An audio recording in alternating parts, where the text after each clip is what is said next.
ये आकाशवाणी रायपुर है। छत्तीसगढ़ी समाचार बुलेटिन के संग अनुरिमा शर्मा के जय जोहार। अब सुनो आज के प्रमुख समाचार।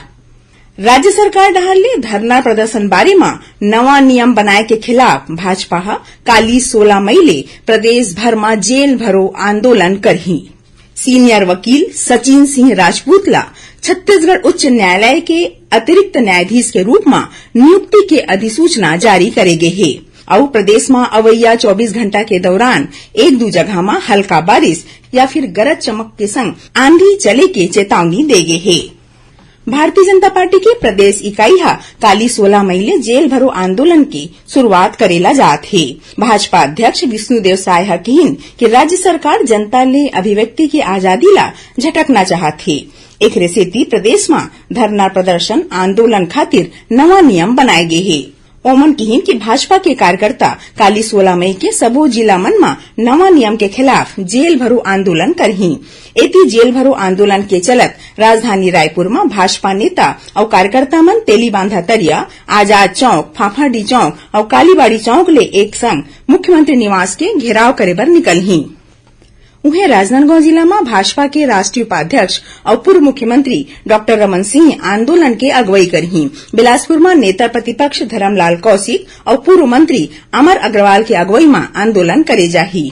उन्हें दुर्ग जिला में राज्यसभा सांसद सरोज पांडे, सांसद विजय बघेल और पूर्व मंत्री प्रेम प्रकाश पांडे जेल भरो आंदोलन की अगुवाई करही। केंद्र सरकार वरिष्ठ अधिवक्ता सचिन सिंह राजपूत ला छत्तीसगढ़ उच्च न्यायालय के अतिरिक्त न्यायाधीश के रूप में नियुक्ति की अधिसूचना जारी करे है। उखरे नियुक्ति पदभार झोंके के तारीख ले 2 बछर तक के बेराबर लागू रही। सर्वोच्च न्यायालय कॉलेजियम बीते 1 सितंबर 2021 के होए अपन बैठका में सीनियर वकील सचिन सिंह राजपूत ला छत्तीसगढ़ उच्च न्यायालय के अतिरिक्त न्यायाधीश के रूप में नियुक्ति करे के अनुशंसा करे रही। एक बाद 11 नवंबर 2021 के होए बैठका में कॉलेजियम अपन आगू के अनुशंसा ला दोहराए रही। नया नियुक्ति के संगे छत्तीसगढ़ हाईकोर्ट में अब 13 झीन न्यायाधीश हो गए हैं।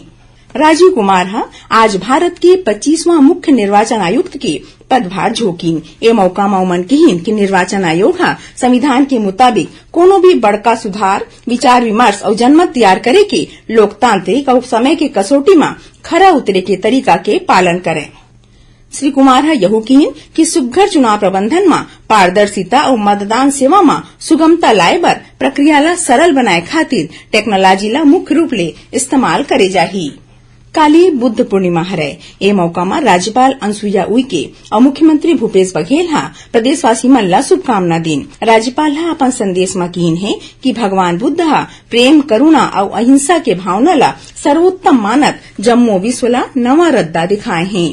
मुख्यमंत्री अपन शुभकामना संदेश में कहिन कि भगवान बुद्ध लोगन मन ला अहिंसा, समानता और विश्व बंधुत्व के आरो दिन। उखर शिक्षा ला विदेश में घलो लोगन मन अपनाई। संगे लाखों अनुयायी उखर दिखाए रद्दा में रेंग के देश दुनिया ला शांति के आरो देवत हैं।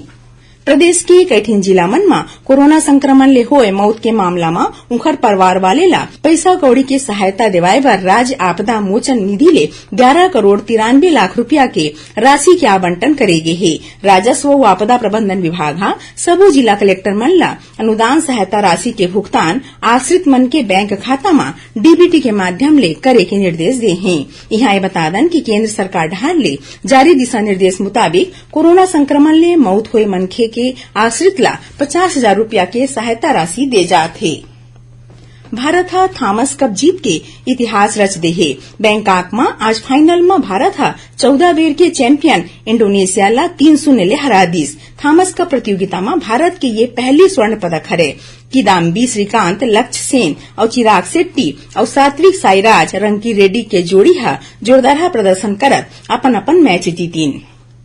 प्रधानमंत्री नरेंद्र मोदी भारतीय टीम ला ये सुघ्घर जीत बर बधाई दिन है। अपन ट्वीट संदेश में श्री मोदी कहिन है कि भारत थॉमस कप जीत के पूरा देश ला खुशहाली दे है।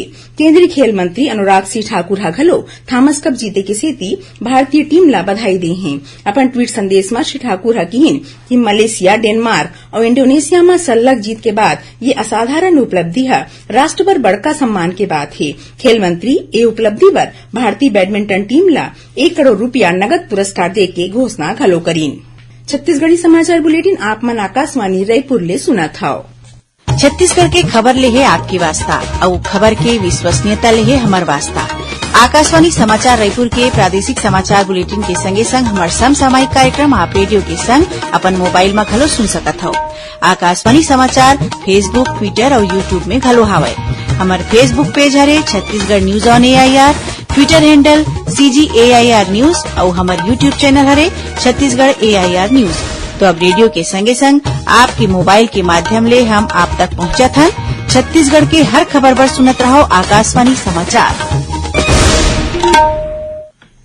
अब आगू बढ़बो बाँचे समाचार डहार। रायपुर रेल मंडल के दू झीन अधिकारी के चयन राष्ट्रीय रेलवे पुरस्कार बर होए हे। अपर मंडल रेल प्रबंधक परिचालन लाकेश विश्नोई और मंडल संकेत और दूरसंचार के अभियंता KC प्रियदर्शी ला 67वां राष्ट्रीय रेलवे पुरस्कार अवैया 28 मई के भुवनेश्वर में राष्ट्रीय पुरस्कार समारोह में दे जाही। मंडल रेल प्रबंधक श्याम सुंदर गुप्ता हा ए उपलब्धि बर दोनों अधिकारी मन ला बधाई दीन हे।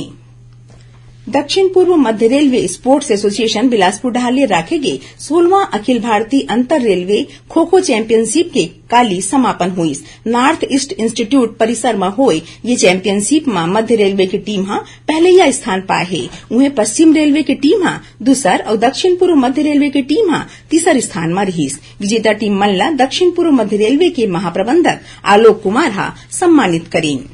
बलौदाबाजार भाटापारा जिला के कसडोल में आज बिहनिया बिल्डिंग के दुकान में आगी लगेले एक झीन पुलिस कांस्टेबल समेत 3 झीन मनखे झुलस गिन। गंभीर रूप ले झुलसे कांस्टेबल ला उपचार बर रायपुर रेफर करे गे हे। मिली जानकारी मुताबिक आगी लगे की सूचना मिलतेज कसडोल पुलिस और दमकल विभाग हा मौका में पहुंचे रहीस। तभी विस्फोट होए ले कांस्टेबल और दमकल कर्मी झुलस गिन। पुलिस आगी लगे के कारण के जांच करत हे। राजनांदगांव पुलिस 2 किलो वजनी क्लेमोर माइंस के संग विस्फोटक जिनिस बरामद करे है। मिले खबर मुताबिक पुलिस ला नुकसान पहुंचाए बर माओवादी मन हा बाग नदी और बोर तालाब क्षेत्र के मुंजाल डोंगरी के जंगल में क्लेमोर माइंस और वानी विस्फोटक लुका के रखे रहीस, जेला पुलिस दल हा तलाशी के बेरा बरामद करे है। राजनांदगांव पुलिस ठगी के मामला में 2 झीन संचालक मन ला राजस्थान ले गिरफ्तार करे हैं। पुलिस ले मिले जानकारी मुताबिक मुकेश मोदी और राहुल मोदी ऊपर जिला में करीबन 365 झीन मनखे मन ले 5 करोड़ रुपया ले ज्यादा के पैसा कौड़ी के ठगी करे के आरोप है। ये दोनों आरोपी गुजरात सीमा तीर सिरों जिला में लुकाए रहीस। एखर मन के खिलाफ राजस्थान के आने थाना मन में 150 ले ज्यादा मामला दर्ज है। अब पेश है मौसम के हाल। प्रदेश में अवैया 24 घंटा के दौरान 1-2 जगह में हल्का बारिश या फिर गरज चमक के संग आंधी चले के चेतावनी घलो दे गई है। यही बीच जगदलपुर के बकावंड क्षेत्र के टलनार गांव में तेज आंधी के सेती कई ठीन घर दुआर ला नुकसान होए के खबर है। ओती मुंगेली जिला में काली आए तूफान ले गुंडूकापा गांव के करीबन 25 ठीन घर ला नुकसान पहुंचे है। आखिर में प्रमुख समाचार एक घाव फेर। राज्य सरकार ढाल ले धरना प्रदर्शन बारे में नवा नियम बनाए के खिलाफ भाजपा काली 16 मई ले प्रदेश भर में जेल भरो आंदोलन करही। सीनियर वकील सचिन सिंह राजपूत ला छत्तीसगढ़ उच्च न्यायालय के अतिरिक्त न्यायाधीश के रूप में नियुक्ति की अधिसूचना जारी करेगे है। और प्रदेश में अवैया 24 घंटा के दौरान 1-2 जगह में हल्का बारिश या फिर गरज चमक के संग आंधी चले के चेतावनी देगे है। एक संग छत्तीसगढ़ी समाचार बुलेटिन इहे सिरावत है। जय जोहार।